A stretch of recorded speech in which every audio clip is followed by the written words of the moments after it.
आर्थिक न्याय के इस नियमित प्रोग्राम में आने वाले सभी मित्रों, भाइयों और बहनों का सादर प्रणाम, अभिवादन। मुझे यह कहने में कोई संकोच नहीं है कि 20% लोग मौका मिलने पर सब कुछ दबा देने करने की धमकी दें।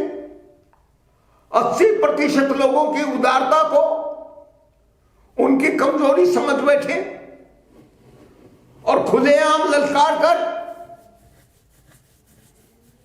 मनमानी बकवास करने वाले लोग उनके विरुद्ध उचित धाराओं में अपराध भी पंजीबद्ध न हो और जब चाहे उन्हीं के भाई बंद समाज को ललकारने की, राजनीतिक चुनौती देने की बात भाषा बदलकर करने लगे। मेरी समझ में यह स्थिति समाज के लिए अच्छी बात नहीं है। इसे न्याय कैसे माना जाए?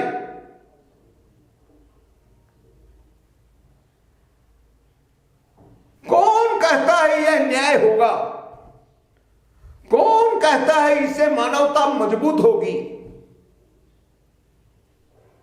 यह तो मानवता के साथ विश्वासघात है।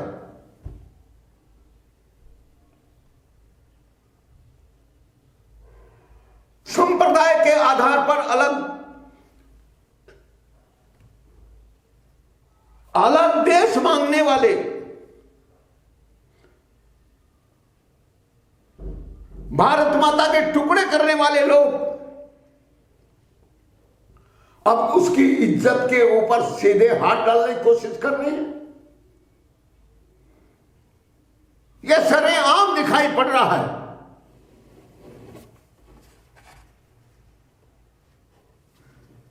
जिन्ना की बात हो या दूसरे किसी भी प्रकार की बात हो, समान अधिकार को अपनी ताकत बनाकर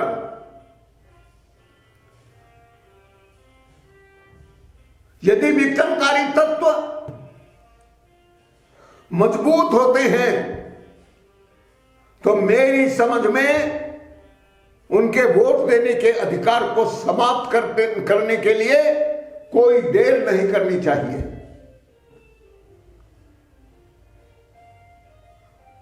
आप कह सकते हैं कि मैं भाजपा का पक्ष ले रहा हूं, मैं मोदी सरकार का पक्ष ले रहा हूं, लेकिन मैं तो मोदी सरकार को भी चेतावनी देना चाहता हूं कि अगर देश में ये विघटनकारी ताकतें मजबूत होती हैं तो मेरे जैसे समझदार और निष्पक्ष व्यक्ति उनको भी माफ नहीं करेंगे। यह सब कहते हुए कितना कष्ट हो रहा है, इसे तो कहने वाला ही जानता है। लेकिन मैं भारतीय संस्कृति का अपने आप को उत्तराधिकारी मानने वाला व्यक्ति यह बात खुलकर कह रहा हूं। जिस बात को कहने में केंद्र सरकार को कोई भय महसूस होता हो, फिर चाहे वैश्विक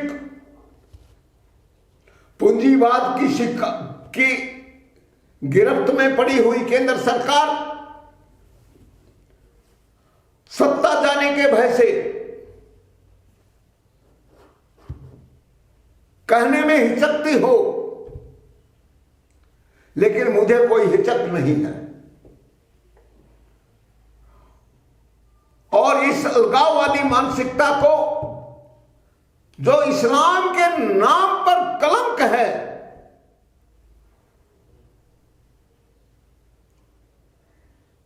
इसको कतई बढ़ने नहीं देना चाहिए। और भारतीय संविधान से उन सारे उपबंधों को, सारी कल्पनाओं को, सारे नियमों और कानूनों को जड़ से खत्म कर देना चाहिए जो इस प्रकार के तत्वों और मानसिकता को बढ़ावा देता हो। आप हिजाब के नाम पर, कभी बुर्के के नाम पर, कभी 3 तलाक के नाम पर पूरे समाज को गुमराह कर रहे हैं। लेकिन जो इस्लाम हलाला जैसे कुत्सित विचार को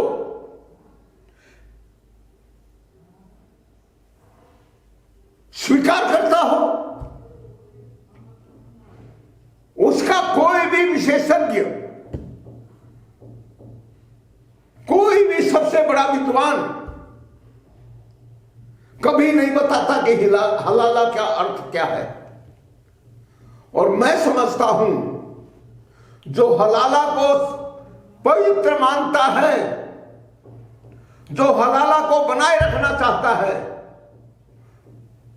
वह हिजाब के लिए आंदोलन करेगा।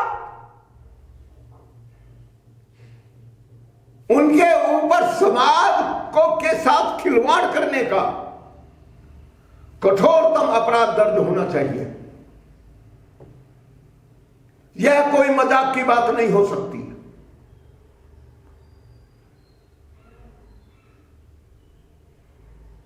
हिजाब एक साधारण परंपरा है। जवान होती बेटियां अपने गले में एक पहनावा पहनती हैं। वह इस्लाम की पहचान हो, इसमें मुझे कोई आपत्ति नहीं। और इसे अगर भारत के दूसरे लोग भी स्थितियों को देखते हुए अच्छा समझते हो तो उसे भी स्वीकार कर लेना चाहिए। मुझे इसमें कोई आपत्ति नहीं।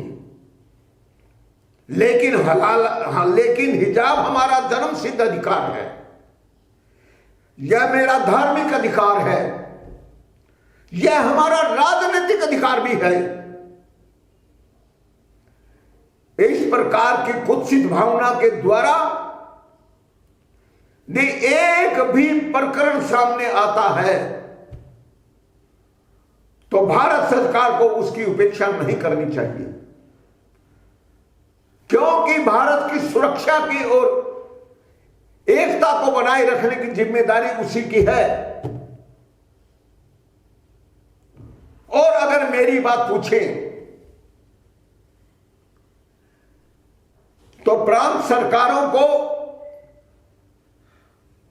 प्रांतीय चुनावों के समय या केंद्र सरकार के चुनावों के समय जो भी लोग इस प्रकार की बातों को उठा रहे हैं, उनके सारे राजनीतिक अधिकार छीन लेने चाहिए।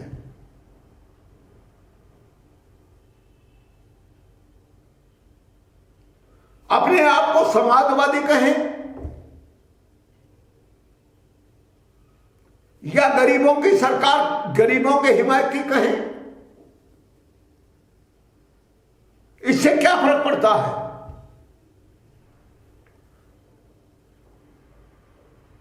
दूसरों की राष्ट्रभक्ति पर प्रश्न चिन्ह उठाने का अधिकार